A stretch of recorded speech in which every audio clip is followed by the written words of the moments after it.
टैगोर ने बापू को दी थी महात्मा की उपाधि। गांधी गुरुदेव कहकर टैगोर को पुकारते थे। क्यों नहीं मिलती थी दोनों की विचारधारा। देश के राष्ट्रगान जन गण मन के रचयिता और देश की महान हस्ती रविंद्रनाथ टैगोर का जन्म 7 मई 1861 को कोलकाता में हुआ था। सन 1913 में रविंद्रनाथ टैगोर को नोबेल पुरस्कार से नवाजा गया।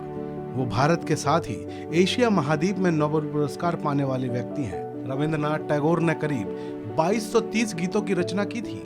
रविंद्रनाथ टैगोर से जुड़ी खास बात यह है कि उन्होंने 2 देशों के लिए राष्ट्रगान लिखा। भारत के लिए जहां जनगण मन की रचना की थी, तो वहीं बांग्लादेश के लिए आमार सोंगला बांग्ला उन्होंने लिखा था। श्रीलंका के राष्ट्रगान में भी उनकी छाप देखने को मिलेगी। रविंद्रनाथ टैगोर देश के मुद्दों को लेकर अपने विचार खुलकर रखते थे, लेकिन कई मामलों में उनके और महात्मा गांधी के बीच मतभेद दिखाई देते थे। कई मौकों पर ऐसा देखने को मिला है। इन मतभेदों के बावजूद भी वो गांधी जी का सम्मान करते थे। कई मौकों पर रविंद्रनाथ टैगोर ने महात्मा गांधी की कई रणनीतियों और बयानों को खुलकर निंदा की। 1921 में जब उन्होंने महात्मा गांधी की खिलाफत की नीति का मजाक उड़ाते हुए कहा कि अगर देश के सभी लोगों ने चरखे पर सूत काटना शुरू किया तो वो साल भर में भारत में स्वराज स्थापित कर देंगे। मतभेद यहीं तक सीमित नहीं थे। जब बिहार में भूकंप आया तो महात्मा गांधी ने इसे छुआछूत के पापियों को दिया जाने वाला ईश्वरीय दंड बताया। ये बात तब कही गई थी जब हर भारतीय नागरिक उनकी बात सिर को झुकाकर मानता था।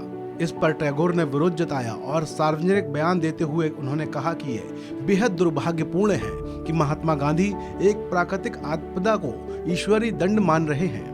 हालांकि ये पहला मौका नहीं था जब टैगोर ने बापू की सोच पर अपनी बात रखी थी। राजनीति और सामाजिक दोनों ही मामलों में इनके बीच जमीन आसमान का अंतर देखने को मिलता था।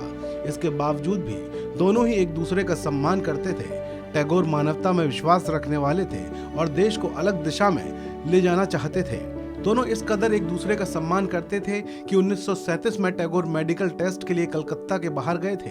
वहां से वो शरद चंद्र बोस के आवास पर गए। इस बारे में जब महात्मा गांधी को पता चला तो वो उनसे मिलने के लिए निकल पड़े, लेकिन रास्ते में ही कार में बेहोश हो गए। जैसे ही टैगोर को इस बात की जानकारी हुई, वो गांधी जी से मिलने के लिए बेचैन हो उठे।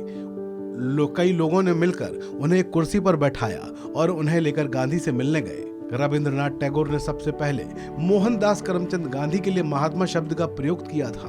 वो एक नेता और व्यक्ति के रूप में गांधी जी के प्रशंसक थे। उन्होंने व्यक्तिगत रूप से कभी भी गांधी जी की आलोचना नहीं की, लेकिन उनके विचार गांधी जी से पूरी तरह अलग थे। इस खबर में भी इतना ही।